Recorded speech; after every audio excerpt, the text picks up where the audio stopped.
Apa itu resesi ekonomi? Secara sederhana, resesi ekonomi dapat dipahami sebagai kelesuan ekonomi. Mengutip dari Wikipedia, resesi diartikan sebagai kondisi di mana produk domestik bruto atau gross domestic product mengalami penurunan atau pertumbuhan ekonomi real bernilai negatif selama 2 kuartal secara berturut-turut atau lebih dari 1 tahun.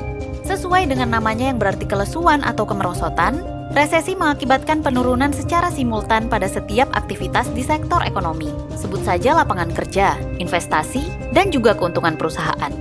Terjadinya resesi ekonomi menimbulkan efek domino pada masing-masing kegiatan ekonomi tersebut. Ketika investasi mengalami penurunan, maka tingkat produksi atas produk atau komoditas juga akan menurun. Dampaknya akan terjadi banyak pengangguran akibat pemutusan hubungan kerja. Secara lebih lanjut, kondisi tersebut mengakibatkan daya beli masyarakat menurun yang berimbas pada turunnya keuntungan perusahaan. Terjadinya resesi ekonomi seringkali diindikasikan dengan menurunnya harga-harga yang disebut dengan deflasi, atau sebaliknya, inflasi di mana harga-harga produk atau komoditas dalam negeri mengalami peningkatan secara tajam. Jika tak segera diatasi, resesi akan berlangsung dalam jangka waktu lama, sehingga menjadi depresi ekonomi yang bisa berakibat pada kebangkrutan ekonomi atau ekonomi kolaps. Jika ekonomi suatu negara sudah sampai pada tahap ini, maka pemulihan ekonomi akan lebih sulit dilakukan. Kapan negara dikatakan memasuki masa resesi?